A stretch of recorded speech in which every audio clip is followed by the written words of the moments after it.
diyaarad rakaab ah oo ay leedahay shirkadda diyaaradaha ee Air India la yidhaahdo nooceeduna uu ahaa Boeing 787 Dreamliner ayaa waxa ay ku dhacday magaalada la yidhaahdo Ahmedabad ee dalka Hindiya. diyaaradda tan oo la sheegay in ay siday in ka badan 240 qof oo rakaab ah kuna sii jeeday magaalada London ee dalka Ingiriiska ayaa soo dhacday kadib wax yar uun markii ay ka kacday gegada diyaaradaha ee magaaladaasi Ahmedabad. diyaaradda tan oo haddaba sumadeedu ay ahayd AI 171 ayaa waxa ay u muuqataa mid ku dul habsatay deegaan ay dadku noolaayeen.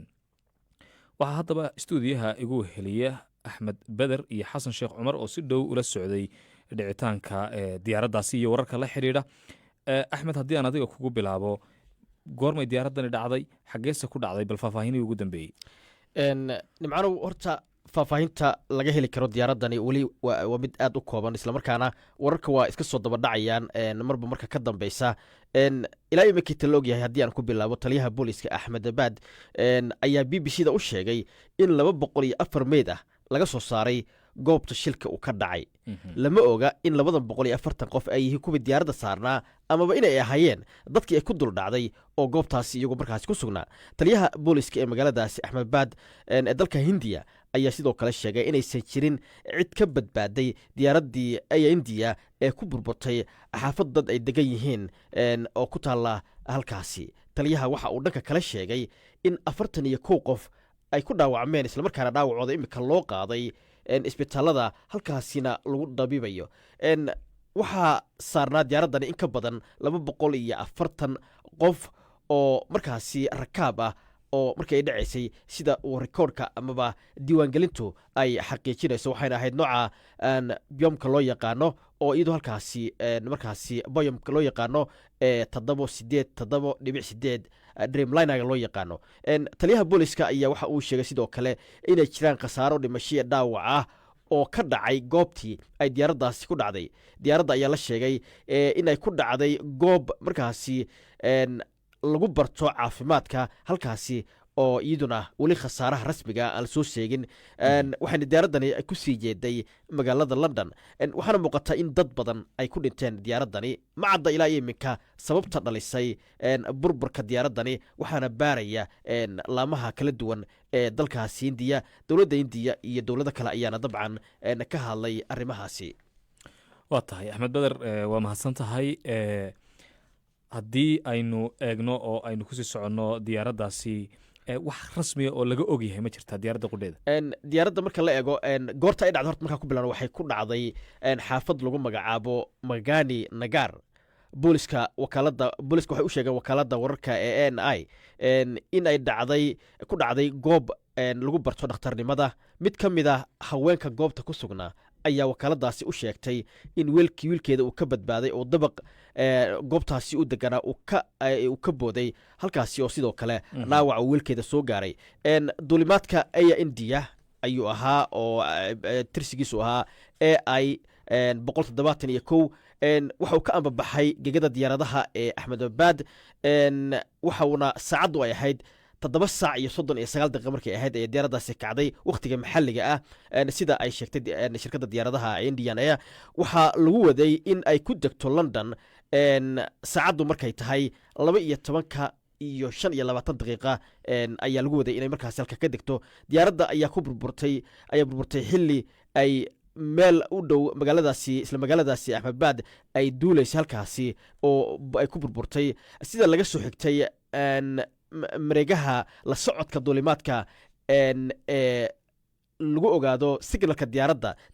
ayaa signalku ka lumay waxyar kadib ama daqiiqado kadib markii ay garoonka ka soo duushay. xogta la socodka duulimaadka ayaa waxa ay luntay markii diyaaraddu ay ku duulaysay joog dhan ilaa iyo 190 mitir. markii ay kor u kacday ayaa la waayey xiriirkeedii. diyaaraddu waxa ay siday dad badan, islamarkaana waxay ka mid ahayd diyaaradaha ugu waaweyn ee diyaaradaha Air India ay markaasi ka howlgalaan. waa tahay Xasan Sheekh Cumar oo isna si dhow ula socday arrimaha la xiriira burburka diyaaraddaasi. Xasan, dadkan la sheegay in 240 ay ka badan yihiin oo rakaabo oo diyaaraddaasi saarnaa, ma la yaqaanaa jinsiyadahooga iyo meelaha ay ka yimaadeen markoodii hore? nimcaana waad mahadsan tahay guud ahaan diyaaradda waxaa saarnaa 242 qof 10 shaqaalaha oo diyaaradda ayay ahaayeen labana waxay ahaayeen laba duuliya marka 12 qof waxay ahaayeen shaqaalihii diyaaradda si guud 230 kalena waxay ahaayeen dadkii kale ee rakaabka ahaa dadka dhintay waxaa ugu badan dalka hindiya oo diyaaradda iska lahaa islamarkaana ay dalkeeda diyaaraddaasi ku burburtay dadka hindiyaanka ee halkaasi ku dhintay ilaa hadda tiradooda la shaaciyey waxa ay gaarayaan 169 qof oo muwaadiniin hindiya ah tirada kusoo xigta waxay u dhasheen dalka ingiriiska 53 qof ayayna gaarayaan waxaa sidoo kale jirta ninka la yiraahdo 7 qof oo u dhalatay dalka Portugiiska oo Portugiis ahaa iyo 1 qof oo dalka Canada ka soo jeeda marka intaasi oo qof ayaa saarnaa diyaaradda inta ugu badan waxay ka soo jeedaan dalka Hindiya tirada ku xigta waa Ingiriiska tirada kalena waa Portugiiska iyo 1 qof oo Canada ka soo jeeda 12 qofna waxay ahaayeen shaqaalaha diyaaradda laba duuliye ahaayeen ugu dambeyntii xasan maxaan kala soconnaa ilaa iyo hadda qayladhaan kala duwan baa soo taraysa dalka diyaaraddan iska lahaa ee waddankiisana ay ka kacday ee Hindiya waa ay hadleen mas'uuliyiintoodu ingiriiska oo ay diyaaraddu ku socotay muwaadiniintiisa si aad sheegtayna dad badan oo ka mid ay saaraayeen iyaguna waa ay hadleen hadalladoodii bal haddii dhegeystayaasha u sheegto nimcaanow intaanan dadka caalamka ama madaxda caalamka ee ka hadasha aanu u gudbin waxaa xusid mudan in diyaaraddu halka ay ku dhacday laleeyahay waxay ku dhacday goob waxbarasho oo arda badan ayaa halkaasi ku dhaawacantay oo loo qaaday laleeyahay isbitaalada aagga ay diyaaraddu ay ku dhacday ee magaalada Ahmedabad waxaa marka la sheegayaa in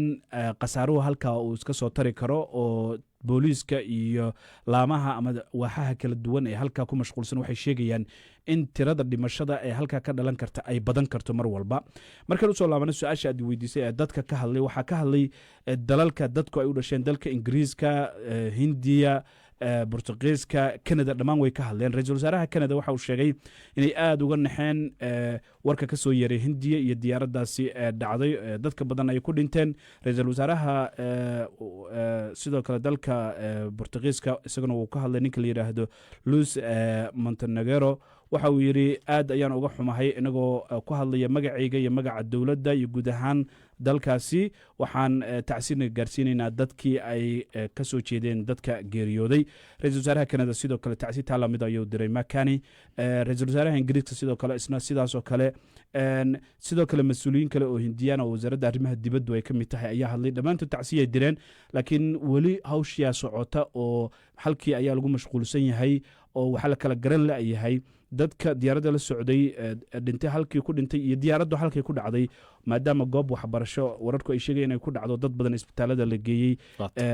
tirada ayaa weli walaac ka jira iyo ilaa hadda aan la xaqiijin marka dabcan bbcsomali.com ayay dadku kala socon karaan wararkii ugu dambeeyey ee halkaasi naga soo gaara iyo sida hadba xaalku uu yahay hagaagaad buu mahadsan yahay xasan sheekh cumar iyo axmed beder oo kasii horeeyey oo inala socodsiinayey wararkii ugu dambeeyey iyo waxaa lagu ogyahay diyaaraddaasi rakaab ee ku burburtay dalka Hindiya